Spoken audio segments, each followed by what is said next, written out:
નમો હરિયમ તાણમ નમો સિદ્ધાણમ નમો આયર્યાણમ નમો વજ્જાયાણમ નમો લોયે સવસાવનમ એસો પંચનમુત્કારો સમતાવપણાસન મંગલાનંત સર્વેસિમ પડમમ હવૈ મંગલમ આદિમમ પૃથ્વીનાથમ આદિમમ નિસ્પરિગ્રહમ આદિમમ તીર્થનાથમ સભસ્વામિનમ સ્તુમમ સુદાસુદર્વાક્યોષ્ણા નિર્મલીકૃત દિન્મુખ મૃગલક્ષ્મા તમ શાંતિર શાંતિનાથ જનસ્તુવ શ્રેયસ્યા મંગલકરી સદ્મશ્રીપ્ત શંકેશ્વર ભાષનાથ દુર્વાર સંસાર ભયાચરક્ષમ અક્ષસ્ય માર્ગે વરસાર્થવાહ જય જગદીવ ચોણી વિયાણવો જગગુરુ જગાણંદો જગણાહો જગબંધુ જય જગપિયામો વૈવમ જય શ્રીયાણમ ભવો તિથ્યરાણમ પશ્ચિમો જય ગુરુ લોગાણમ જય મહાત્મા મહાવીર ઓંકારમ બિંદુ સંયુક્તમ નિત્યમ જાયતિ યોગિનમ કામદમ મોક્ષદમ ચૈવ ઓંકારાય નમો નમઃ સર્વારીષ્ટ પ્રણસર્વિષ્ટાનુદાયિને શરણદ્નિદાનાય ગૌતમ સ્વામિને નમઃ જ્ઞાન ધ્યાન ક્રિયાધિકાય કુશલ પ્રતિમ્ન જેતા ગુરુ આંતરલોચનમ એકમસ્તમ પ્રોદ્ભાસિતમ યસ્વૈ ઓંકારણો સુસેવિત પિતૃતમ ઓંકાર સેવા પર સોયમ સૌમ્ય મના સદા વિજયતે શ્રી સિદ્ધિ સૂરીશ્વર સોયમ સૌમ્ય મના સદા વિજયતે શ્રી ભદ્ર સૂરીશ્વર સોયમ સૌમ્ય મના સદા વિજયતે શ્રી ઓંકાર સૂરીશ્વર સોયમ સૌમ્ય મના સદા વિજયતે શ્રી અરવિંદ સૂરીશ્વર સોયમ સૌમ્ય મના સદા વિજય સૂરીશ્વર અજ્ઞાનતિમિરંધનમ જ્ઞાનમ જનશલાકયામ નેત્રముન્మిలితం మేన తస్మై శ్రీ గురవే నమః.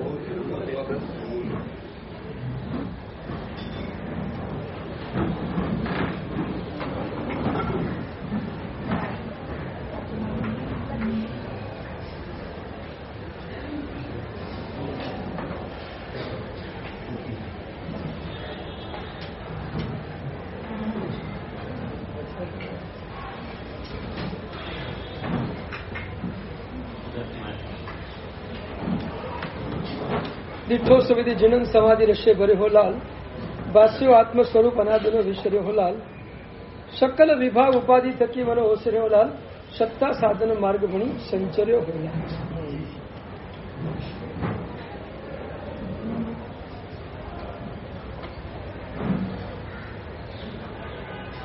પૂજ્યપાદ અધ્યાત્મ યોગી અધ્યાત્મ સમ્રાટ કેવલ્ય જ્ઞાનના કિનારા ઉપર બેઠેલા ઉપાધ્યાય દેવચંદ્રજી મહારાજ 9મા સુવિધિનાથ પરમાત્માના સ્તવનની અંદર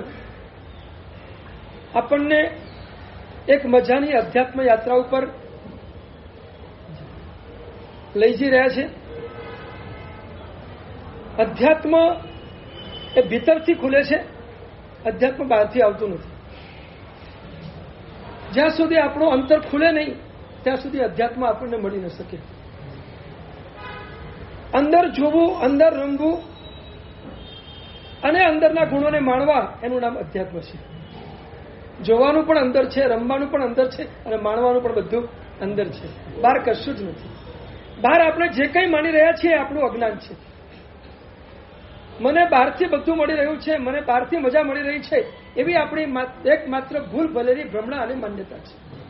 વાસ્તવમાં બહારથી કશું જ મળી શકતું નથી, પણ આપણે માનીએ છીએ કે બહારથી બધું મને મળી રહ્યું છે.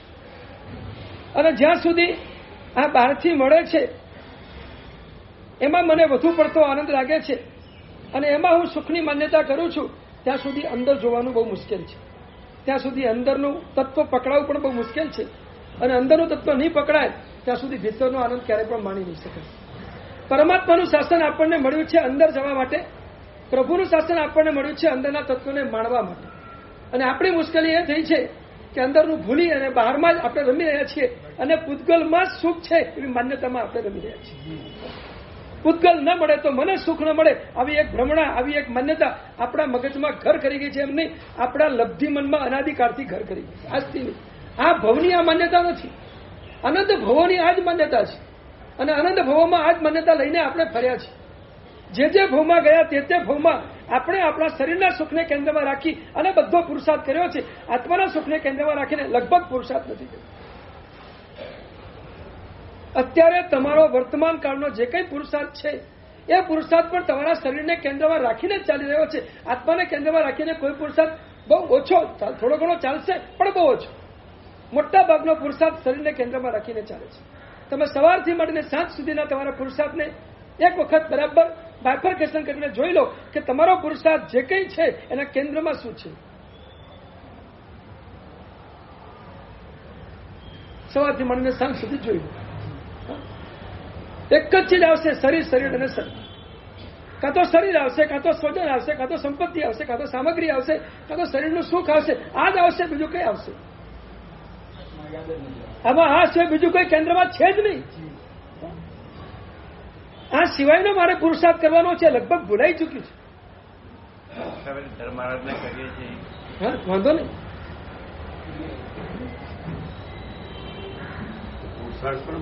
આપણે ધર્મ આરાધના કરીએ છીએ એ બહુ સરસ વાત છે, પણ એ ધર્મ આરાધનાનું કેન્દ્ર બિંદુ શું? ધર્મ આરાધનાના કેન્દ્ર બિંદુમાં પણ જો શરીર આવતું હોય કે સંસાર આવતો હોય તો એ ધર્મ પણ સંસાર માટે થઈ જાય.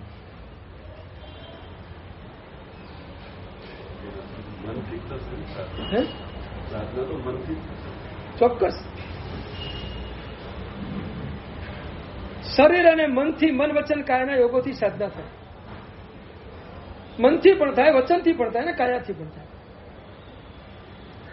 પણ વચન અને કાયા જોડાયની સાથે મન જોડાય તો એ સાધનાનો આનંદ ભીતરથી માણી શકાય. એકલી વચન અને એકલી કાયા જો સાધનામાં જોડાય અને મન ન જોડાય તો એ સાધનાનો આનંદ અંદરથી માણી ન શકાય. આપણે જે કઈ સાધના અત્યારે વર્તમાન કાળમાં થોડી ઘણી પણ કરી રહ્યા છીએ એ થોડી ઘણી સાધનામાં પણ કેન્દ્રમાં શું છે? આત્મા જ કેન્દ્રમાં છે, કેન્દ્રમાં બીજું કંઈક રમી રહ્યું છે. આ સાધનાથી મને શું મળે અને આ સાધનાથી મારે શું મેળવવું છે એનું લક્ષ્ય, એનો ગોલ આપણી પાસે કેટલો નક્કી છે. હું જે કઈ સાધના કરું છું એ મારા આત્માના સ્વરૂપને પ્રગટ કરવા માટે કરી રહ્યો છું. આ ગોલ આપણી પાસે નિશ્ચિત કરો. પહેલી વાત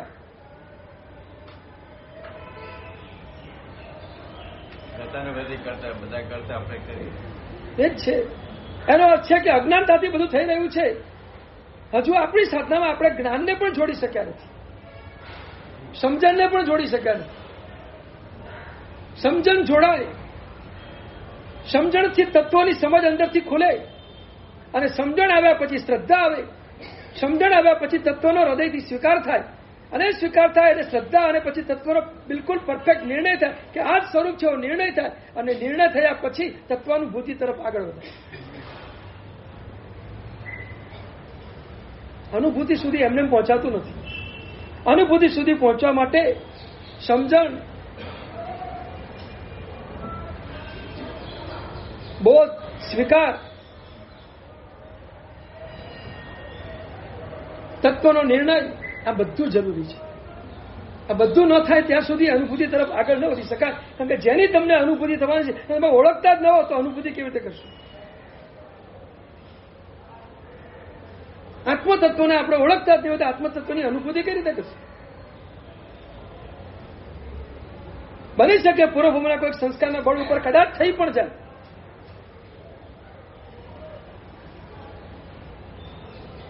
પણ એ થઈ ગયા પછી એમાંથી બહાર નીકળ્યા પછી જો સમજણ ન હોય ને તેનો આનંદ આપણે પૂરેપૂરો માણી ન શકીએ.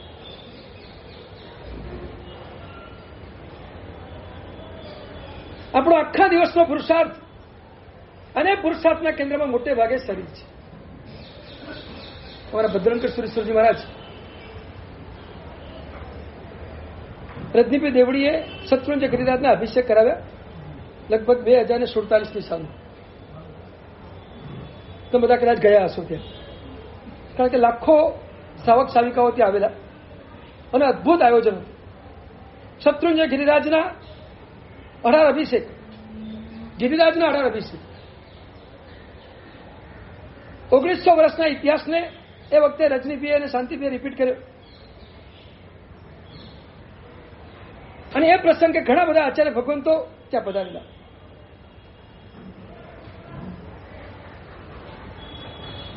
મુખ્યમાં અશોકચંદ્રેશ્વરી મહારાજ, ચંદ્રોદેશ્વરી મહારાજ હતા.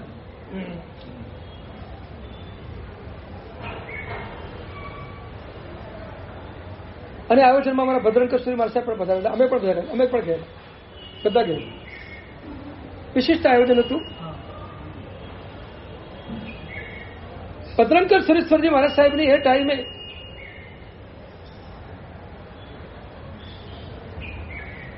વાચના ચાલી રહી હતી. ઘણા બધા મુનિરાજો, ઘણા સાધુજી ભગવંતો બેઠેલા અને આચાર્ય ભગવાને ધારદાર પ્રશ્ન કર્યો, સવારથી સાંજ સુધીની આપણી સામાચારીની ક્રિયામાં આપણે કોને પોષીએ છીએ? આંખ ખોલી નાખે એવો પ્રશ્ન હતો. સવારથી સાંજ સુધીની આપણી ક્રિયામાં આપણે કોને પોષીએ છીએ? સાધુ ભગવંતોને અને સાધ્વીજી ભગવંતને ઉદ્દેશીને પ્રશ્ન હતો. શ્રાવક શ્રાવિકા કોઈ નહોતા એવું, એટલે અમને ઉદ્દેશીને આ વાત હતી. બહુ ધારદાર પ્રશ્ન હતો. અને ભદ્રંકર સૂર્યમાને જે ઝાટકી નાખ્યા અને સાધુ સાધુને કીધું કે તમારી સવારથી સાંજ સુધીની લગભગ સમાચારીની ક્રિયામાં માત્ર તમારો મોહ પોસાય, તમારો શરીરનો રાગ પોસાય એ રીતે ક્રિયા કરો છો. તમે રાગને તોડવાની ક્રિયા કેટલી કરી? બહુ બહુ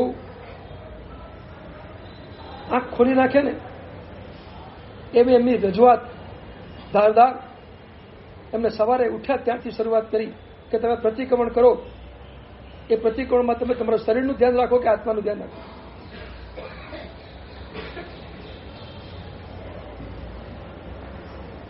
શક્તિ હોવા છતાં કે કોઈ જાતની પ્રતિકૂળતા ન હોવા છતાં આપણે બેઠા બેઠા પ્રતિક્રમણ કરીએ, એમાં શરીર કેન્દ્રમાં છે કે આત્મા કેન્દ્રમાં છે?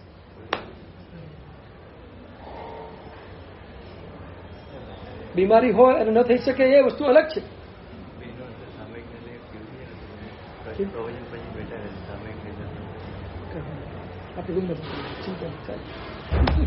વસ્તુ આપણે કાઢવા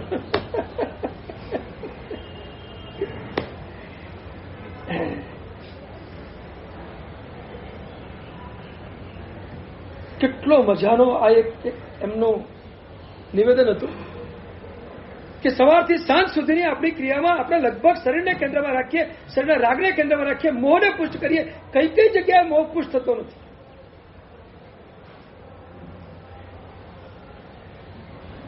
તમે પણ તમારી સવારથી સાંજ સુધીની બધી ક્રિયાનો જોઈ લો, તમને ખ્યાલ આવશે કે આપણે દરેક જગ્યાએ મોહને જ પુષ્ટ કરી રહ્યા છીએ. આપણા શરીરના રાગને કે આપણી સુખની ભ્રમણા અને ખોટી માન્યતાને જ પુષ્ટ કરી રહ્યા છીએ. આપણે શું કરી રહ્યા છીએ?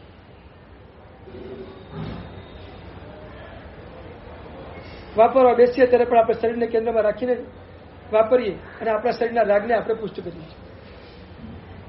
કોઈ જગ્યાએ જઈએ ત્યાં આપણે શરીરની અનુકૂળતાને પહેલી જોઈએ છીએ, બાકીની બધી વાત પછી.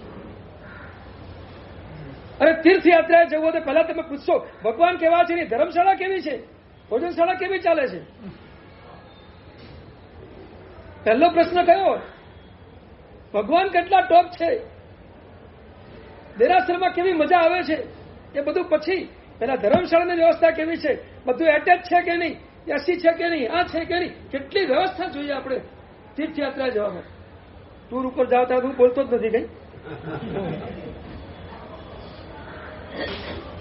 તમે કલ્પના કરો કે દરેક જગ્યાએ આપણે આપણા મોહને પુષ્ટ કરવાનો જ પ્રયત્ન કરી રહ્યા છીએ, આપણા શરીરના રાગને જ પુષ્ટ કરી રહ્યા છીએ. વ્યવસ્થા બરાબર નહીં હોય તો ચાલશે, મારે તો ભગવાનની ભક્તિની મજા જોઈએ છીએ. ત્યાં ભક્તિની મજા આવતી હોય તો બાકીનું બધું ગૌણ છે. આ વિચાર જામતો નથી. તીર્થયાત્રામાં પણ આ વિચાર નથી જામતો. સવારથી સાંજ સુધીની આપણી ક્રિયા જોતા આપણે ખ્યાલ આવશે કે એક એક ક્રિયામાં આપણે કેટલો મોહને પોષીએ છીએ.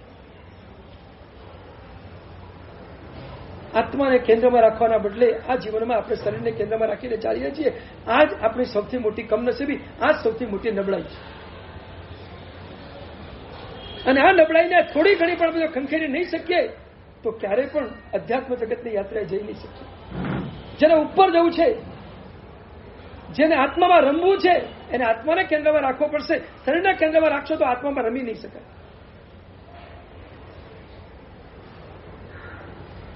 જંબુ સ્વામીએ આત્માને કેન્દ્રમાં રાખ્યો છે ને માટે બધું છોડવાની તૈયારી કરી છે. 99 કરોડ સોનો એક બાજુ ઢગલો પડ્યો છે, નજર નથી એના ઉપર. એનું જે થયું હોય થાય. હું તો મારા આત્માનું કલ્યાણ આવતીકાલે સવારે કરી લઈશ.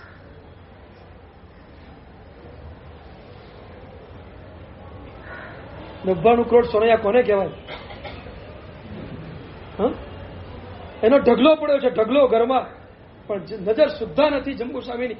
એનું જે થયો થાય, આપણું છેદ નહીં, છોડો, એને જવા દે.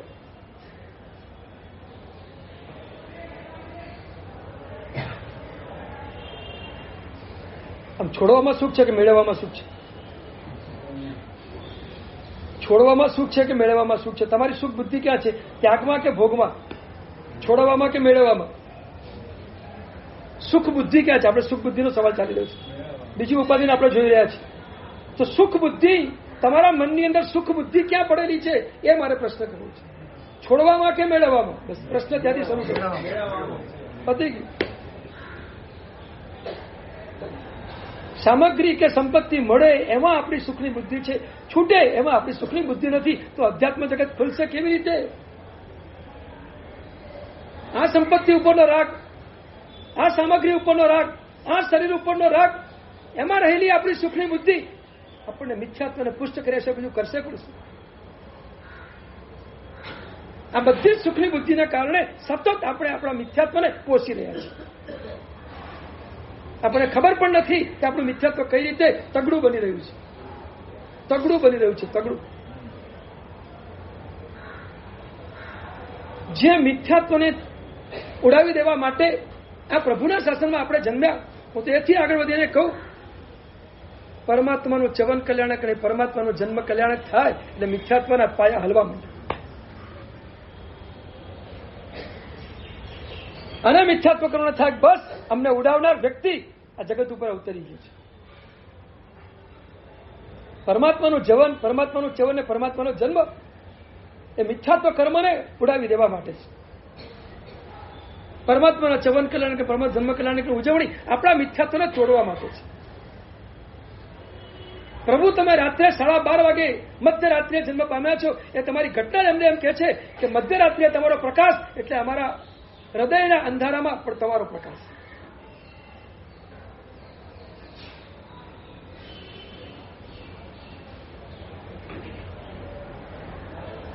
પ્રભુના જન્મ કલ્યાણકને આપણે આ સ્વરૂપે લઈએ તો આપણું મિથ્યાત્વ અંદરથી હાલવા માંડે. આપણું મિથ્યાત્વ હાલવા માંડે. પરમાત્માનો જન્મ થયો છે, બસ મારું કામ થઈ ગયું. હવે મારું મિથ્યાત્વ ગયું. હવે મારી સુખની બુદ્ધિ છૂટી જશે. કારણ કે સાચા સુખને સમજાવનાર પરમાત્માનો જન્મ થયો છે.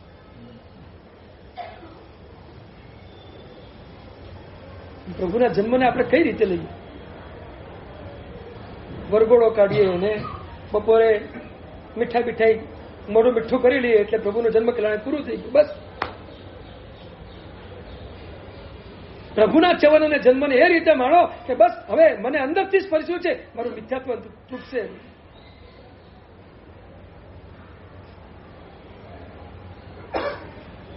સવાલ માત્ર એટલો જ છે, સુખની બુદ્ધિ ક્યાં છે?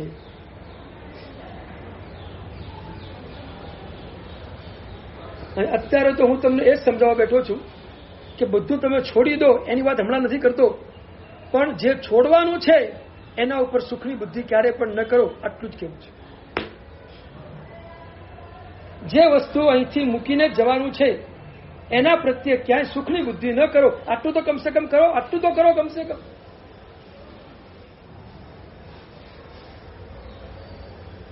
જે મૂકીને જ જવાનું છે, લઈને જવાનું છે જ નહીં, એના ઉપર તો સુખની બુદ્ધિ તોડી નાખો.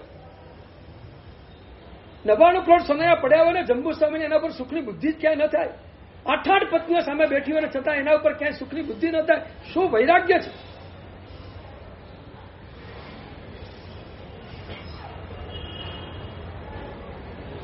આમ જંબુ સ્વામીને લાગે કે હા ક્યાં પહોંચેલા મહાપુરુષ છે. આટલી બધી સુખની છોડોની વચ્ચે પણ એ સુખ ઉપર ક્યાંય એમને લગાર પણ બુદ્ધિ થતી નથી કે આમાં સુખ છે. બધું મૂકો એક બાજુ અને ચાલો સાચા સુખ તરફ.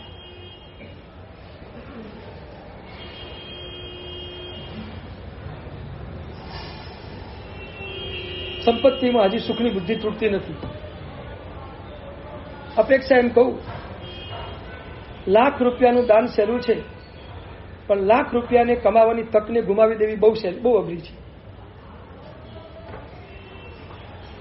₹1,00,000 દાન કરવું કદાચ સહેલું છે, પણ મારે જરૂર નથી તો ₹1,00,000 કમાવાની તકને છોડી દઉં એ ઘણું બધું અઘરું છે.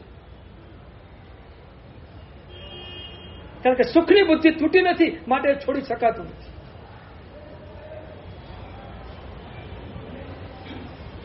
બહુ એનાલિસિસ કરજો. વાસ્તવમાં ઘણું બધું વિચારણીય છે આ બધી વસ્તુઓ. મારે જરૂર નથી માટે હું એને છોડી દઉં, આ વાત આવતી નથી. આવતું હોય તો આવા દો. આ જ ભાવ ચાલી ગયો છે.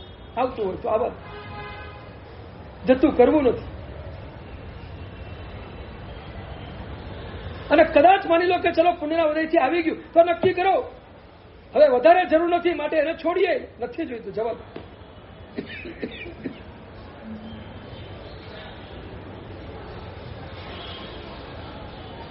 પ્રભુ ચોરને પણ આ જ ભાવ જાગ્યો, એ પણ કમાલ કહેવાય છે.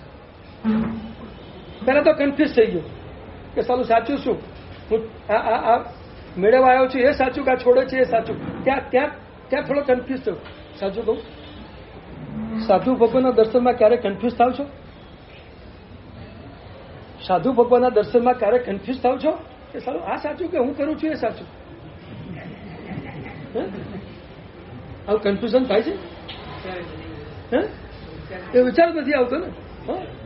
એટલે પ્રભો ચોરની પાત્રતા કેટલી ઊંચી છે કે કમસે કમ આ કન્ફ્યુઝન તો પેદા થયું કે સાલું આ સાચું કે આ સાચું, હું મેળવવા આવ્યો છું એ સાચું કે આ છોડે છે સાચું. એમાંથી નિર્ણય તો કરવો જ પડશે, કારણ કે હું હવે મૂંઝાઈ ગયો છું.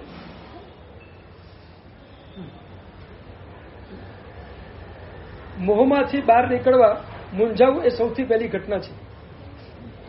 મોહમાંથી બહાર નીકળવા મૂંઝાવું એ સૌથી પહેલી ઘટના છે. તમે સૌથી પહેલા મૂંઝાવ તો તમારી બહાર નીકળી શકશો. મૂંઝાશો નહીં તો બહાર જ નહીં નીકળી શકો. તમે કમ મૂંઝાવ તો ખરા એકવાર. સાચું શું આ કે આ? હૃદયથી,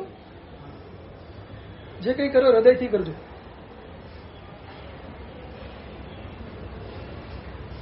અને એ કન્ફ્યુઝનને તોડવા માટે સીધો ગુસ્સો, ચોર હોવા છતાં પોતાની જાતને જંબુસરમાં પ્રગટ કરી નાખી, હું ચોર છું અને તમારા આંગણે 99 કરોડ સોના ચોરવા માટે જ આવ્યો છું, પણ દ્વિધામાં પડ્યો છું.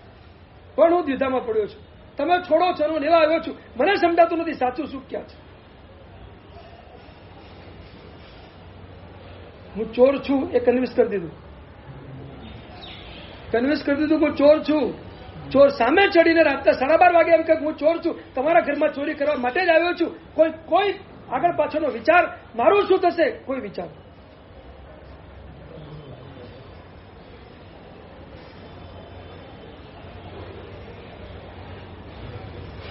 એક કન્ફ્યુઝન દૂર કરવા માટે આગળ પાછળનો કોઈ વિચાર નહીં. હવે આ દ્વિધા તો દૂર કરવી જ છે, જે થવું હોય તે થાય. સાચું તો સમજવું જ છે.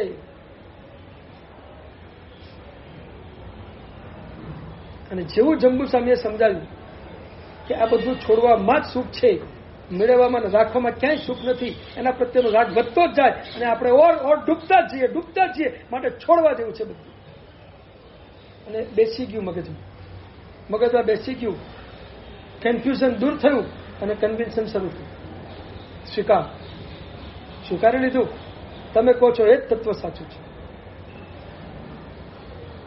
અને એ કન્વિન્સ કર્યા પછી પ્રભુ ચોર અટક્યા નહીં, કન્વર્ટ થઈ ગયા. ચોરમાંથી સાધુ થઈ ગયા.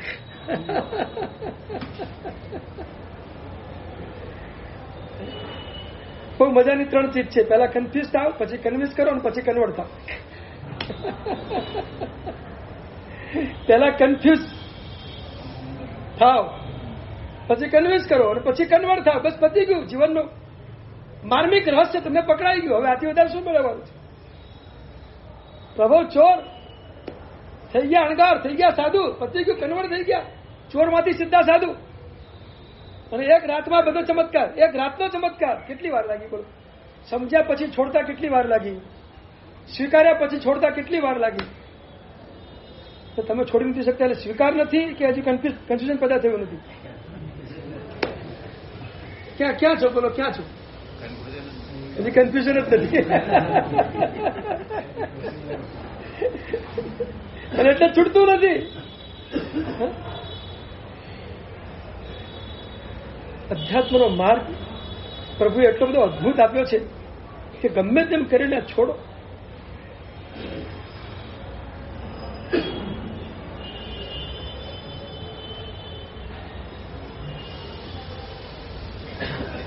પૈસાથી સગવડતાના સાધનો વસાવી શકાય, પૈસાથી સુખ પ્રગટે એ વાત ભૂલી જજો. પૈસાનું કામ માત્ર તમને સગવડતાના સાધન અપાવવાનું છે, પણ એ સગવડતાના સાધનમાં તમે સુખનો અનુભવ કરી શકો એ પૈસાની તાકાત નથી. પૈસા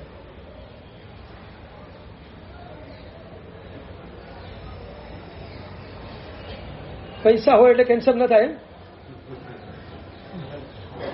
ન થાય? રોલ્સ રોયલ્સ ગાડી લઈને નીકળતા હોય એક્સિડન્ટ ન થાય એવું નક્કી ખરું? કઈ નક્કી ખરું? એટલે પૈસાથી બધું સગવડતા બધા સુખ મળી જાય એવું નક્કી ખરું?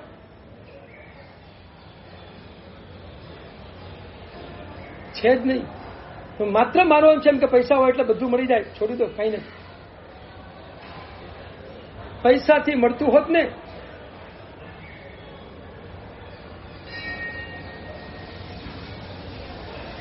તો અબજોપતિને શ્રીમંતોને આજે ઘણું બધું ખૂટે છે મેળવવા. એને શારીરિક સુખ નથી હોતું. અને મોટા ભાગે તમે જોજો અબજોપતિ હોય ને એને મોટે ભાગે ડાયાબિટીસ તો હોય છે. ડાયાબિટીસ તો મોટે ભાગે હોય. આ રોગ જ એવો છે, શ્રીમંતોનો જ રોગ છે.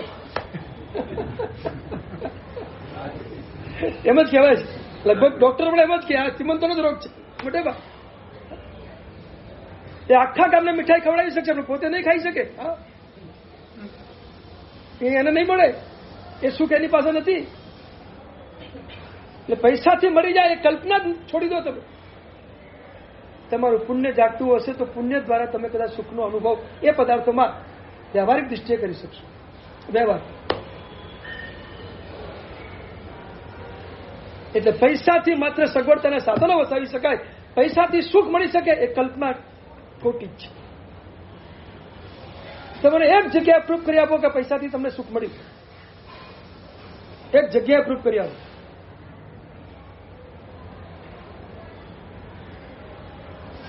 બોલો છે? આ પ્રશ્ન કરવા આ લાઈનના પ્રશ્ન કરજો. પૈસાથી સુખ મળ્યું તમને એક જગ્યાએ મને પ્રૂફ કરી આપો. ચાલો, સાચું કહું, સંઘની અંદર કોઈ પણ પૈસાવાળી વ્યક્તિને માન સન્માન મળે છે એ પૈસાથી મળે છે કે એ ઉદારતાપૂર્વક છોડે છે માટે મળે છે? એ વાત છે. અબજો રૂપિયાઓને ક્યારે પૈસા ના પડતો ને તો કોઈ માન સન્માન હોય જ નહીં. લોકો એમ કે બેસાડો એને પાછળ કંજૂસીઓ છે એને કઈ એની બેહો પાછળ કઈ જરૂર નથી. પૈસા હોય તેના ઘરે રહ્યા. આપણે શું છે આવું બોલાય કે ન બોલાય? હા, તો પૈસાએ માન સન્માન આપ્યું કે છોડ્યું માટે માન સન્માન મળ્યું? તમે કોઈ પણ જગ્યાએ જાઓ, કંઈ પણ થોડું ઘણું મળશે તો છોડવાથી મળશે, રાખવાથી ક્યારેય પણ નહીં મળે. એટલે આપણે માનીએ કે પૈસા હોય તો બધું મળી જાય એ કલ્પના આપણી ખોટી જ છે. ચોક્કસ. અને ફરી એક વાત તમને કહી દઉં, છોડવા માટે હોવું જોઈએ અને હોવા માટે મેળવવા માટે પુરુષાર્થ કરવો એ નથી. પુણ્ય હશે તો મરી જશે. ભલે સામાન્ય પુરુષાર્થ જુદી વાત છે પણ કે તનતોડ બધું કરવાની જરૂર નથી. પુણ્ય હશે તો ઓટોમેટિક બધું મળશે. અને જેટલું હોય એમાંથી છોડો. છોડવા માટે વધારે મેળવવાની કોઈ જરૂર નથી. શાસ્ત્રકારો કે છે પહેલા પગ બગાડો ને પછી ધોવો, એવું કરવાની કોઈ જરૂર નથી. જે મળ્યું હોય પુણ્યથી એમાંથી છોડવાનો ભાવ રાખો. જરૂર ન હોય તો છોડી દો. બાકી છોડવું છે માટે મેળવવું છે આ શાસ્ત્રકારો ચોખ્ખી ના પાડે છે. જરૂર નથી.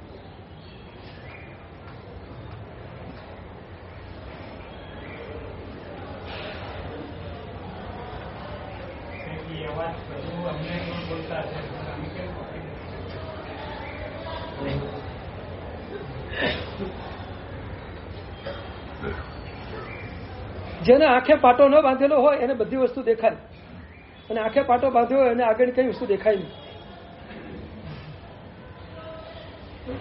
તમે હજી પૈસામાં સુખની બુદ્ધિ રાખીને પાટો બાંધી દીધો છે ને એટલે તમને આ વાક્ય જલ્દી સમજાતું નથી. થોડા પાટા ખોલી નાખો, અંદરના પાટા થોડો ખોલી નાખો, આત્માને થોડો અનકવર કરો એટલે બધું સમજાઈ જશે. થોડીક શ્રદ્ધા વધારો, થોડી સમજણ વધારો, ઓટોમેટિક બધું સમજાશે. ઓટોમેટિક તમને ખ્યાલ આવશે ખરેખર આ વસ્તુ આ જ છે, હું કરી રહ્યો છું ખોટું છું, મારે આ કાઢવું પડશે.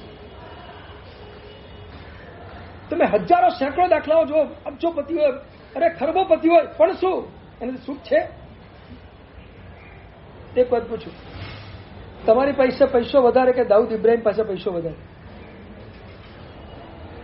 તમારી પાસે વધારે કે દાઉદ ઇબ્રાહિમ પાસે વધારે? હા, અને હવે પૂછું, ભય કોની પાસે વધારે, તમારી પાસે કે દાઉદ ઇબ્રાહિમ પાસે? ભય કોને વધારે છે અત્યારે? તમારે કે એને? કેમ?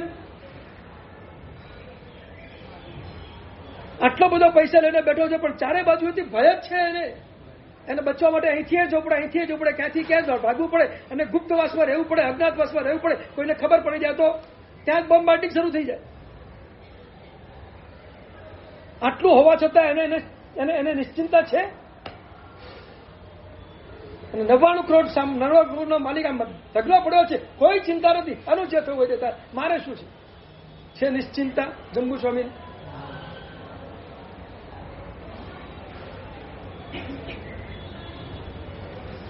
પ્રભાવ લઈ જાય તો લઈ જાય, છોડો ને શું ફરક પડે આપણને. પ્રભુ એમ કહું કે ચોર તારા ઘરે ચોરી કરવા માટે આવ્યો છું, તોય જંબુનું પાણી હાલ્યું નથી. એમને મારા ઘરમાં ચોર છે, શું થશે? ના, કઈ નહીં, મસ્તી જ છે.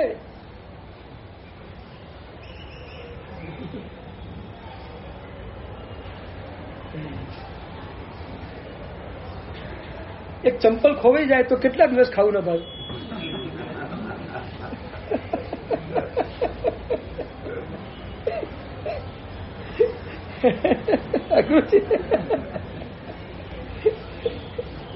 અને એમાં નવા લાવ્યા હોય પહેલા દિવસે ઉપડી જાય તો બહુ મુશ્કેલી થાય. કેટલા દિવસ સુધી એની અસર મનમાં અને જીવનના વ્યવહારમાં રહ્યા કરે. મનમાં રહે, વ્યવહારમાં રહે, બધી જગ્યાએ રહે. એક નાનકડી જ આગી પાછી થાય છે ને આપણામાં આમ અસહ્ય થઈ જાય અને આમ સહન નથી કરી શકતા, તો આટલી મસ્ત મોટી આ વસ્તુઓ છૂટશે કેવી રીતે? એ સવાલ છે.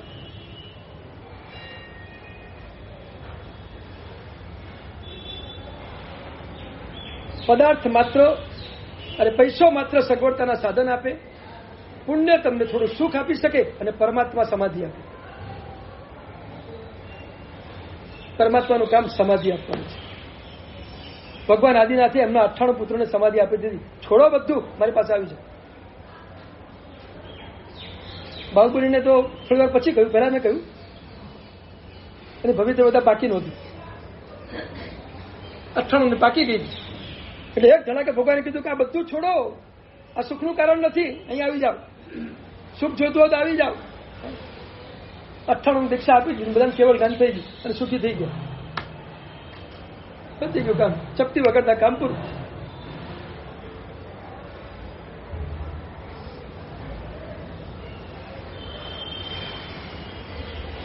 આમાં ક્યાંય સુખ નથી. સમાધિ માત્ર પરમાત્માની પાસે જ છે. પ્રભુના માર્ગમાં સમાધિ છે. પ્રભુના માર્ગ સિવાય સમાધિ ક્યાંય મળી શકે છે નહીં. તો બીજા નંબરની ઉપાધિ સુખની બુદ્ધિ છોડો. એક વાત તમને કહું,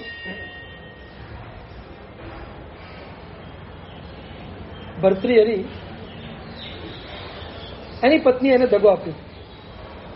પિંગલા બેવફા નીકળી. અને ભર્તૃહરિને જયારે પણ સમજાવ્યું કે આ પિંગલાએ મારા પ્રત્યે બેવફાઈ કરી છે, અને એને અંદરથી વૈરાગ્ય જાગૃત થઈ ગયું. છોડો. આ એક સંકેત છે બધું છોડવા માટેનું. અને ભર્તૃહરિ બધું છોડી નીકળવાની તૈયારી કરી નીકળી ગયો. બીજી બધી પત્નીઓ આવીને કહે છે કે એને ગુનો કર્યો છે, અમે ક્યાં કઈ ગુનો કર્યો છે, તમે અમને કેમ છોડો? બે વફાઈ તો પિંગલાએ કરી છે, અમે થોડી કરી છે, અમને શા માટે છોડો છો? ભર્તૃહરિએ કરે નહીં, બસ બધું જોવાઈ ગયું, હવે કાંઈ પતી ગયું, પૂરું થયું.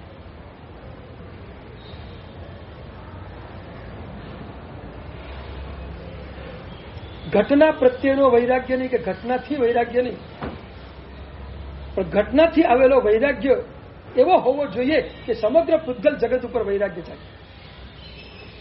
સમગ્ર પૂતગલ જગત ઉપર વૈરાગ્ય ચાલે.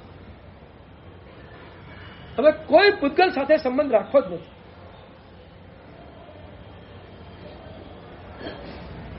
અને બધી ભૌગોલિક ચીજ સાથેનો સંબંધ તોડી અને ભર્તૃહરિ આત્મસાધના કરવા માટે નીકળી ગયો. સંન્યાસી બન્યું. તાત્વિક વૈરાગ્ય એ જ છે કે એક જગ્યાએથી આપણને ધક્કો લાગે અને સમગ્ર પૂતગલ પ્રત્યે આપણને એક સાથે વૈરાગ્ય ઉઠી જાય, એનું નામ તાત્વિક વૈરાગ્ય છે.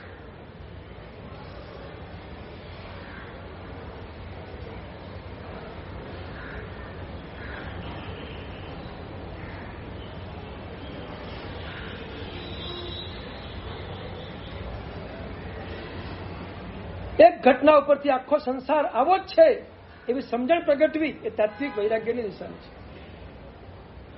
એક ઘટના ઉપર સમગ્ર સંસાર ઓળખાઈ જાય, આવો જ છે. છોડો, આમાં ક્યાંય સુખની બુદ્ધિ કરવા જેવી નથી. છૂટી જાય આખો સંસાર. ભર્તૃહરિ એ રીતે છોડ્યો છે. આખો સંસાર એકમાત્ર પિંગલાએ કરેલી બેવફાઈ, એના ઉપરથી આખો સંસાર અને એના પ્રત્યેનો ટોટલ પૂતગલ પ્રત્યેનો વૈરાગ્ય. હવે કોઈ પૂતગલ સાથે સંબંધ નહીં, બધા છૂટા, હું છૂટતો ને નીકળી ગયા. પાછું વળીને ક્યાંય જોયું જ નહીં.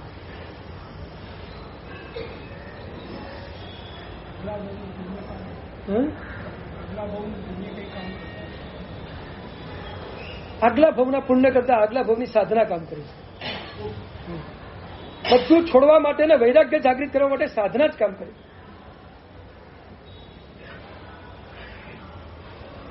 પુણ્ય વૈરાગ્યના માર્ગ ઉપર ન લઈ જાય, કરેલી સાધના તમને વૈરાગ્યના માર્ગ ઉપર લઈ જાય.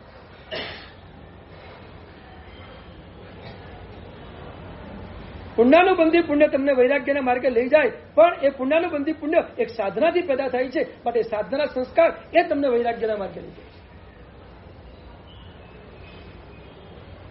પ્રભુના શાસનના તત્વને ઊંડાણથી સમજજો. પુણ્યનું કામ તો તમને સારા પદાર્થો આપવાનું છે, શુભ સંયોગો આપવાનું છે, પણ શુભ સંયોગોમાં પણ તાત્વિક વૈરાગ્ય જાગવો એ તો અંદરની સાધનાનું કામ છે. સાધના સિવાય વૈરાગ્ય જાગે નહીં. આ ભાવમાં તમે વૈરાગ્યપૂર્વકની સાધના કરી હોય તો એ સંસ્કાર અંદર ગયા હોય, આવતા ભાવે એ સંસ્કાર તમને 100% ભર્યા ભાગા સંસારમાંથી ઉઠાવી દે. તાકાત છે સાધના. એટલે આ ભાવમાં મસ્ત મજાની સાધના કરો અને એવા સંસ્કાર આપો આપણા આત્માની અંદર કે આવતા ભવે 100% ગમે તેવો લખલૂટ પુણ્યવાળો, લખલૂટ અનુકૂળતાવાળો સંસાર મળે, પણ એક ધડાકે છૂટી જાય, જેમ સાલીભદ્રને છૂટે.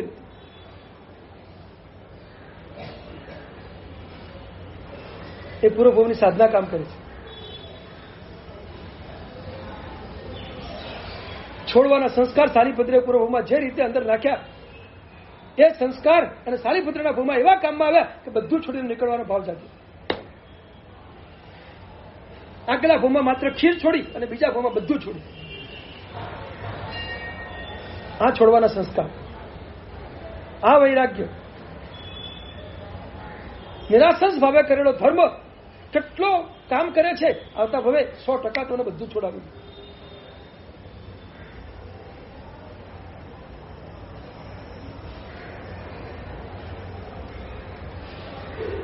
પૂતગલ જગત પ્રત્યેનો વૈરાગ્ય ભર્તૃહરિને જાગી ગયું અને બધું જ છોડીને નીકળી ગયા. હૃદયથી છોડ્યું, કોઈ ચીજ ન જોઈએ. એમાં ક્યાંય સુખ નથી, છોડો બધું.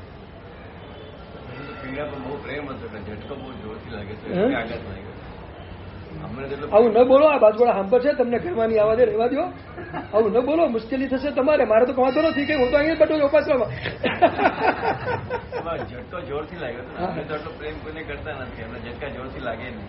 હા, સાચી વાત છે. અને જોરથી ન કરે ને એ જલ્દી છોડી પણ શકે. હો,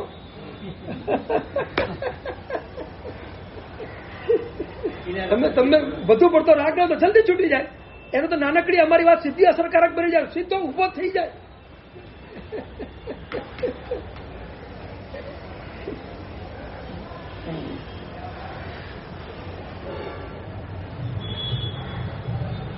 ઉપાધિ,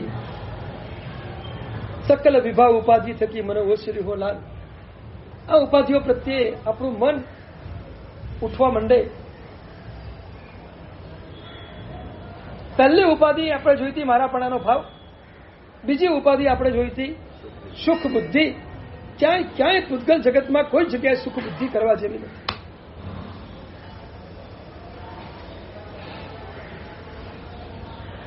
અને ત્રીજા નંબરની થોડીક મિનિટોમાં ત્રીજા નંબરની વાત કરી લઈએ. આપણી મુશ્કેલી એ છે કે આપણને જે કંઈ મળ્યું છે બધામાં આપણને એમ લાગે છે કે આજ મને બચાવશે, આજ મારી સુરક્ષા કરશે. એમ ભૌતિક જગતમાં મળેલી સામગ્રી, મળેલા સંબંધો અને સંબંધોમાં આપણને સુરક્ષાનો ભાવ લાગે છે. એ આપણી ત્રીજા નંબરની ઉપાધિ છે. તમારી પાસે જે કંઈ છે એ તમને બચાવે એમાં કોઈ ગેરંટી કરી.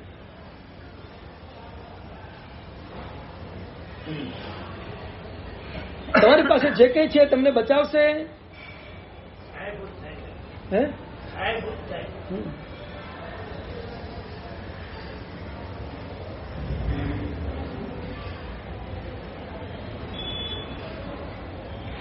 એ તમને ત્યારે જ બચાવે જ્યારે તમારું એક પ્રકારનું પુણ્ય હોય તો.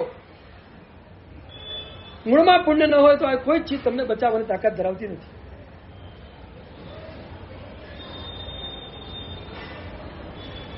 તમે બધી સામગ્રીઓ પ્રત્યે જે સુરક્ષાનો ભાવ લઈને બેઠા છો, આ બચાવશે, આ બચાવશે, આગળ કામ લાગશે, આગળ કામ લાગશે. 2001 ઈસવીસન 2001, આથી 24 વર્ષ પહેલા કચ્છથી માંડીને મુંબઈ સુધી ધરતીકંપ થયો. ભયંકર ધરતીકંપ હતો અને શરૂઆત કચ્છથી થઈ. અને અમે એ વખતે કેપી સંઘવીના પાવાપુરીમાં પ્રતિષ્ઠાના પ્રસંગમાં ભેગા થયેલા. 2001ની સાલ લગભગ 26મી જાન્યુઆરી હતી. લગભગ એ 26મી જાન્યુઆરી, બરાબર? હા, એ જ હતી. 26મી જાન્યુઆરી અને 2001નો એ દિવસ ભયંકર ધરતીકંપ આવ્યો. અને ધરતીકંપની અંદર કચ્છમાં તો ભયંકર ખાના ખરાબી, કારણ કે એપી સેન્ટર ત્યાં હતું.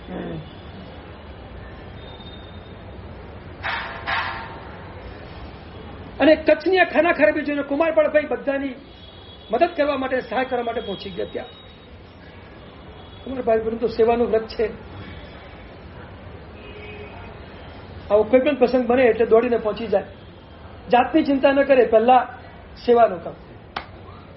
લગભગ 16 કે 20 દિવસો ત્યાં રહ્યા હતા. એ 16 કે 20 દિવસમાં એમને ક્યારે પણ સ્નાન નતું કર્યું. 20 દિવસ નાયા વગર, કપડા બદલ્યા વગર માત્ર સેવાના કામમાં લાગેલા. એવી સેવા કરતા.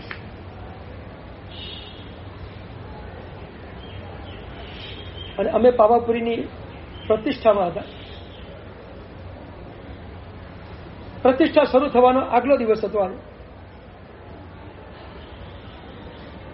અને કલાપુર શ્રી સોજી મહારાજ સાહેબના નિશ્રામાં અમારી આચાર્ય ભગવંતોની અને સાધુ ભગવંતોની એક મિટિંગ મળી.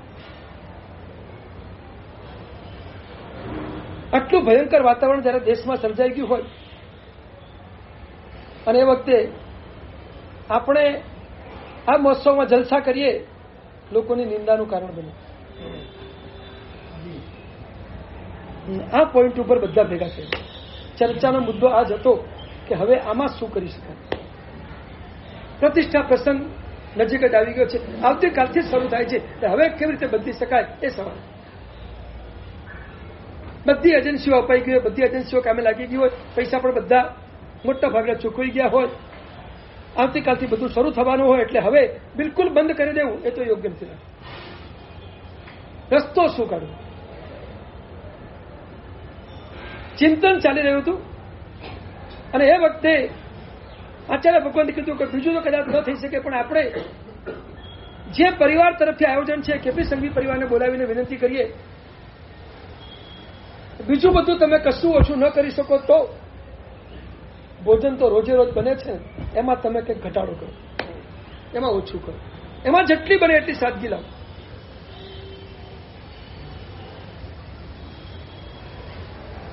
પાંચ મીઠાઈ કરતા હો તો 2 થી ચલાવો, 5 ફરસાણ કરતા હો તો 2 જ ફરસાણ કરો, 5 શાક કરતા હો તો 2 જ શાક કરો, પણ કંઈ ઘટાડો અને કંઈક ઓછું કરો. આપણે આપણી કરુણાને, આપણે આપણી સહાનુભૂતિ આ જગતના જીવો તરફ વહેતી મૂકવાની. બાબુભાઈને બોલાયા, કેપી સંઘવી પરિવારના સભ્યો મુખ્ય. એ પરિવારના બધા સભ્યો આવી ગયા, બેઠા, મીટિંગ ચાલી. અને આચાર્ય ભગવંતે રજૂઆત કરી કે અમને બધાને, મુનિરાજોને, આચાર્ય ભગવંતોને આ વિચાર આવ્યો છે, અને તમને જો યોગ્ય લાગતો હોય તો આ વિચાર અમલમાં મૂકવા જેવો છે. આચાર્ય ભગવંતની બહુ મૃદુ ભાષા, ક્યાંય ઠોકીને બસ હવે કરવાનું છે એ વાત નહીં, તમને યોગ્ય લાગતું હોતા ખરેખર કરવા જેવું છે. આ વર્તમાન સંજોગો થોડા પલટાઈ ગયા છે અને એમાં આટલું કરશું તો શાસનની પ્રભાવનાના અંગ સ્વરૂપે આપણે બની શકશું, એ તો નિંદા થશે. અને એ વખતે બાબુભાઈના શબ્દો હતા, ગુરુદેવ આપ જેમ વિચાર કરતા હતા એમ અમે પણ અમારું કુટુંબ ભેગું મળીને આ જ વિચાર કરતા હતા કે આવતીકાલથી આ મહોત્સવ શરૂ થાય છે, એમાં આટલા બધા જલસા આપણે કરશું તો આપણી કરુણાનું છે. કરુણાનું મૃત્યુ થઈ જશે. આપણી કરુણાને આપણે ઊભી રાખવી હોય તો કંઈક તો આપણે વિચારવું જ પડશે. અમે પણ વિચારી રહ્યા હતા અને એમાં આપે બોલાવી. હવે આપ આજ્ઞા કરો, અમે બધું કરવા તૈયાર છીએ. આપકો બેગ તો બે, આપ એક કો તો એક, આપ બિલકુલ બંધ કરો તો મીઠાઈ બિલકુલ બંધ કરી દીધી. આપ જેમ કોઈ એમ કરવા તૈયાર છે.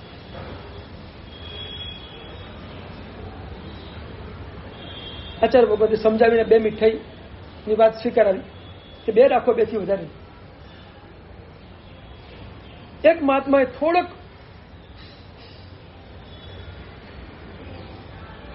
બાબુભાઈનો પક્ષને થોડી વાત કરી કે પ્રતિષ્ઠાના દિવસો તો 3-4 રાખો. અને બાબુભાઈ બોલ્યા એવી કોઈ જરૂર નથી.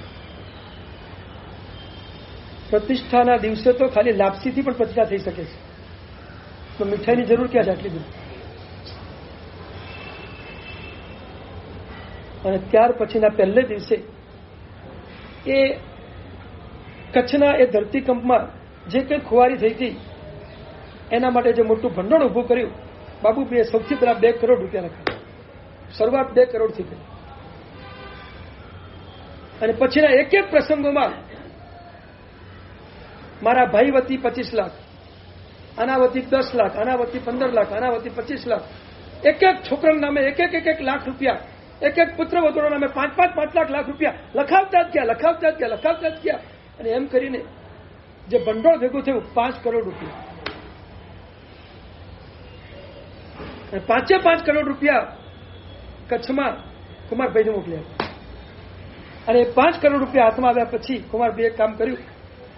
કચ્છના 5000 પરિવારોને 10,000નું એક કવર આપવાની શરૂઆત કરી. 5000 પરિવારને 10,000નું એક કવર, એટલે 5 કરોડ થઈ ગયા.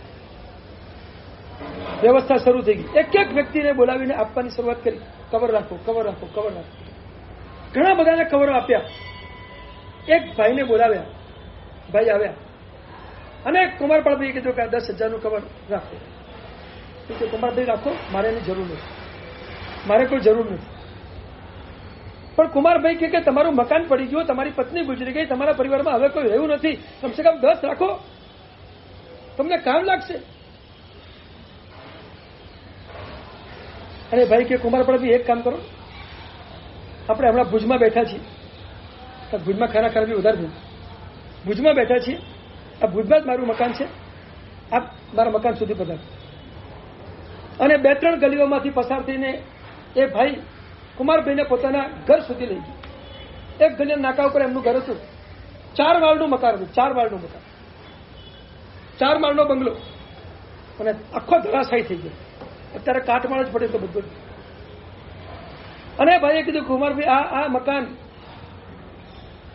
ભૂકંપ પહેલા હતું, અત્યારે તો કાટમાળ છે. આ મકાનમાં મેં એક કબાટની અંદર રોકડા 50 લાખ રૂપિયા રાખ્યા હતા કે જે ગમે ત્યારે કામ લાગશે એમ વિચારીને રાખ્યા હતા. તો કુમારભાઈ 50,000 કામમાં નથી આવ્યા તો 10,000 શું રાખું? શું વિચાર? એ 50,000 થી કોઈ કામ નથી થયું.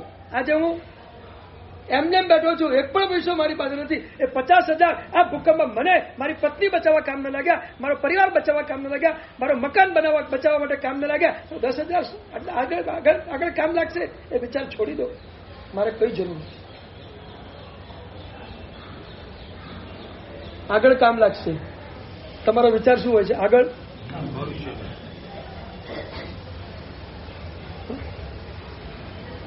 સમજાય છે વાત બરાબર?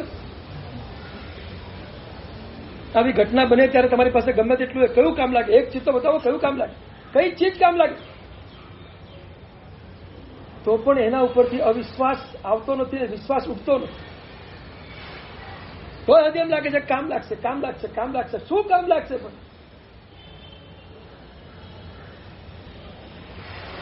કોણ બચાવશે? આ સામગ્રી ઉપરનો તમારો વિશ્વાસ આવા પ્રસંગે ઉઠી જવો જોઈએ. કોઈ કામ નહીં લાગે.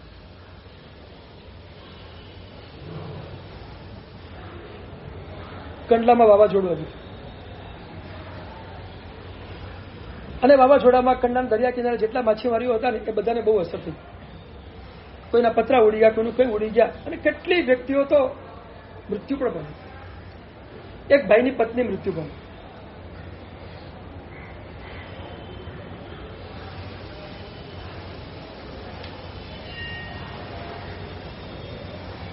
અને જેટલા માણસો મૃત્યુ પામ્યા હતા એક એકના શબને ઉઠાવીને એની વિધિઓ કરવાની હતી. લાંબો ટાઈમ પડ્યા રહે તો રોગ ફેલાઈ જાય. એમની પત્નીને ઉઠાવવા માટે માણસો આવે. ભાઈ બાજુમાં ઉભા છે અને ભાઈ કહે છે લઈ જાઓ. પણ એ પત્નીના શરીર ઉપર એટલા ઘરેણા લગાવેલા, ઘરેણા પહેરેલા હતા. અને અચાનક જ આ તોફાન આવ્યું ને પત્ની ગઈ, ઘરેણા કાઢવાનો કોઈ સમય નહોતો. ઓન ધ સ્પોટ બધું બની ગયું. આખા શરીર ઉપર ઠક ઠેકાણે ઘરેણા પહેરેલા હતા. જે સબને ઉઠાવવા માટે આવેલા એ લોકોએ કીધું ભાઈ કમસે કમ ઘરેણા તો તમે લઈ લો, તમારી પત્નીના ઉપર ઘરેણા છે, તમારા છે, તમે લઈ લો. પછી અમે સબ ઉઠાવીને લઈ જઈએ અને વિધિ પતાવી દીધી. અને પેલો ભાઈ કે મારે એક પણ ઘરેણું લેવું નથી, ઘરેણા સાથે જ એને બાંધજો, ઘરેણા સાથે જ બાળી નાખજો. પણ કેમ નથી લેવું તમારે? તો કે બસ હવે એક પણ ઘરેણું જોઈતું નથી. બહુ આગ્રહ કરીને પેલા ભાઈઓએ પૂછ્યું પણ કારણ શું? કારણ કે અમારા માટે પહેલો કેસ છે, આવો કેસ હજી સુધી આવ્યો નથી. જ્યાં જ્યાં ઘરેણા હતા ત્યાં પરિવારને કીધું, પરિવારે બધા ઘરેણા કાઢી લીધા. અને તો તમે પણ આજ કરો ને, લગભગ આજ કરો ને. હા, વીટી બી કાઢી લે, નથણી બી કાઢી લે,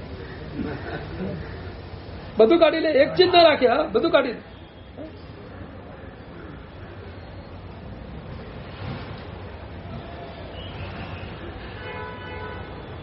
પેલો માણસ કે મારે કશું કાઢવું નથી, તમે લઈ જાઓ.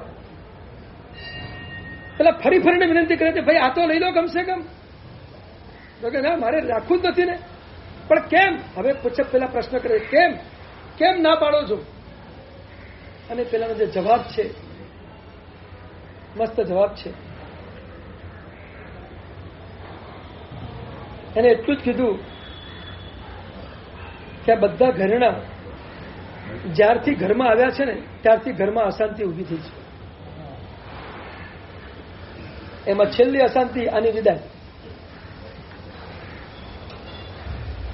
પણ તો ક્યાંથી આવ્યા ઘરમાં એ તો કહો. અને એને જે રહસ્ય ખોલ્યું એવું તો ભયંકર રહસ્ય હતું. અને એટલું જ કીધું કે આ કલકત્તા આ કંડલાના વાવાઝોડાની પહેલા મચ્છુ ડેમ તૂટ્યો, મોરબીનું. અને એ વખતે પણ ઘણા લોકો આવી જ રીતે હોનારતમાં ગુજરી ગયા.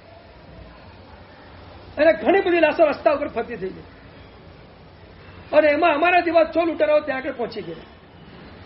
અને જેના શરીરમાંથી જેટલો માલ મળ્યો એટલો લઈને અમે આવી ગયા. એટલે આ બધા ઘરેણા મચ્છુ ડેમમાંથી ચોરીને એ વખતે એ ઘટનામાંથી ચોરીને લાવેલા હતા. અને જ્યારથી આવ્યા ત્યારથી અશાંતિ ઊભી થઈ. અને હવે આ ઘરેણાએ આ ઘરેણાના પાપે પત્ની ગઈ તો ઘરેણા રાખીને શું કામ છે? છોડો એને, જવા દો, નથી રાખો.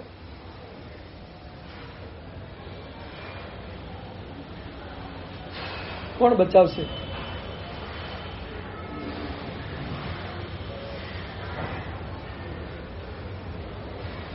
કેવો પૈસો હશે તો કેવી બુદ્ધિ જાગશે?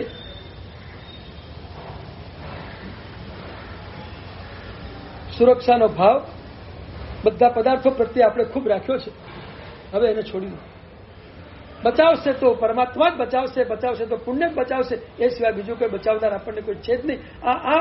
આ પોઈન્ટ ઉપર આવશો ને તો તમને અંદરથી આત્માની સુરક્ષાનો ભાવ જાગશે.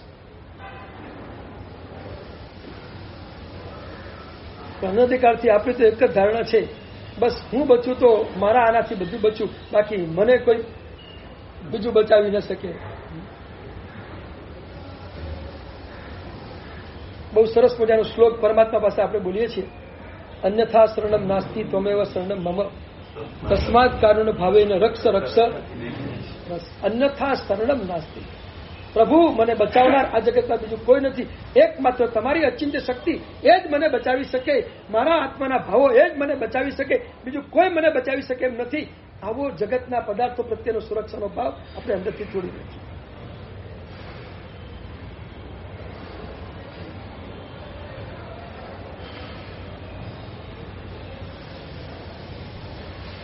છૂટશે? ટાઈમ તો થઈ ગયો. અનાદિકાળથી આપણી પાછળ લાગેલી 3 ઉપાધિઓ.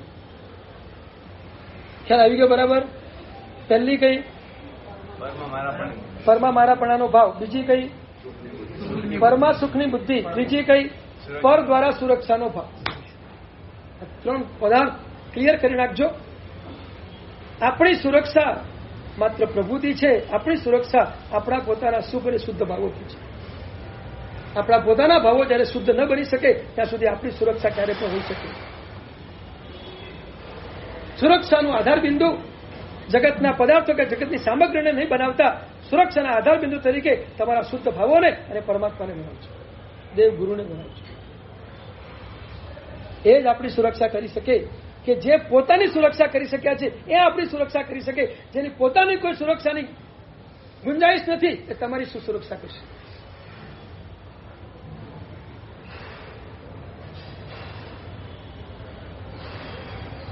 બહારની સુરક્ષા કદાચ પોલીસ કરી શકે, બહારની સુરક્ષા કદાચ સમયસર આવે તો પોલીસ કરી શકે, પણ અંદરમાં રાગેલા રોગોની સુરક્ષા કોણ કરશે? તાકાત છે પોલીસની કરી શકે? તાકાત છે ડોક્ટરની કરી શકે?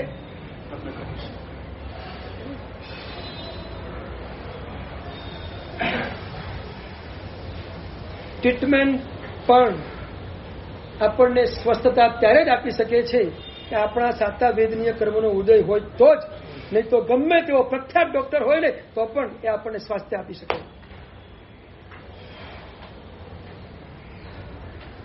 તો એ ગડબડ થઈ જાય જો આપણું પુણ્ય કામમાં ઉડામાં ના હોય તો. એટલે આપણી સુરક્ષા આપણાથી જ છે, પરમાત્માના માર્ગથી જ છે, પ્રભુ શાસનના ધર્મની આરાધનાથી છે. એ છે આપણી સુરક્ષાનું બેઝમેન્ટ, બીજું કોઈ ક્યારે પણ હોઈ ન શકે. આ ભાવ અને આ માન્યતા આપણે આપણા માટે ક્લિયર કરી નાખવાની છે. બોલો હવે તમે જે કંઈ ભેગું કરશો એ તમારા બચાવ માટે કરશો તો કોના માટે કરશો? કેટલી પેઢી માટે બધું ભેગું કરવાનું? આ છોકરાને કામ લાગશે, આગળ કામ લાગશે. આપણે કેટલી બધી માનસિક ભ્રમણાઓ રાખી છે. આગળ કામ લાગશે, આવતા વર્ષે કામ લાગશે, એના પછીના વર્ષે કામ લાગશે. પુણ્ય નહીં હોય ને તો એક ચીજ કામ નથી, કશું ભેગું કરેલું કામમાં લાગવાનું નથી. એક ઝાટકે બધું હાથમાંથી સાફ થઈ જશે. સંપત્તિથી કે સામગ્રીથી સુરક્ષા નથી, સંબંધોથી પણ સુરક્ષા નથી. તમે માનતા હોય કે મારે સંબંધ છે મારી સુરક્ષા જાય, એ પણ ભૂલી જાઓ. સંબંધોથી પણ સુરક્ષા નથી. સુરક્ષા માત્ર તમારા પુણ્યથી, માત્ર તમારા અંદરના ભાવોથી, શુભ અને શુદ્ધ ભાવોથી સુરક્ષા છે. એ સિવાય બીજી સુરક્ષા ક્યારે પણ હોઈ જશે. ક્લિયર? બરાબર ક્લિયર થઈ ગયું? Any question? હોય તો કોઈ એટલે ખુલાસો કરી નાખું બધું આજે. છે પ્રશ્નો હોય તો બોલી જજો. નથી ને? એટલે હવે ઓકે, તમે પણ માન્યતામાં ઓકે? એટલે કાલથી ભેગું કરવાનું બંધ કરી દેશો? હે હજુ કન્ફ્યુઝન છે? અરે ભગવાન, તો પ્રશ્નો તો કરો, મને ખબર પડે કન્ફ્યુઝન શેનું છે, ખબર પડે, ખુલાસો કરી દો બધું. હા, આપણે તો ચેલેન્જ છે, તમારે જે પ્રશ્ન કરવો હોય કરો. ખાનગીમાં આવજો, હું ક્યાં ના પાડું. જેને ખુલાસો ન તો ખાનગીમાં પણ ખુલાસો કરી જજો. અને આ માન્યતામાંથી નીકળી જજો. વાત એટલી જ કરવી છે બસ. અચ્છા, અને એ તો ઉડતા પેલા કામ પતી જ જવાનું. એમાં તો મારે કઈ કરવાનું છે જ નહીં. કારણ કે એમાં જમ્મુ સમય લાંબુ કામ કરવું પડ્યું જ નથી. ખાલી 2-4 વાક્યો બોલ્યા ને પેલા કન્ફ્યુઝન નીકળી ગયું તો તમે એમાં હશો પ્રભોચરમાં, તો મારું કામ બહુ આસાન છે. અને તો 500 ની દીક્ષા આપી ચાલી થઈ જશે મારા માટે. તો બસ આ 3 ઉપાધિઓમાંથી નીકળી જઈએ.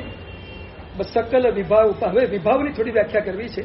ઉપાધિની વ્યાખ્યા કરી લીધી, થોડી વિભાવની વ્યાખ્યામાં જઈશું. અને સકલ શબ્દનો શું મહિમા છે એ 2-3 દિવસમાં જોઈશું. કારણ કે પર્યુષણ પણ હવે તો આપણે 4 કે 5 પ્રવચનો બાકી છે.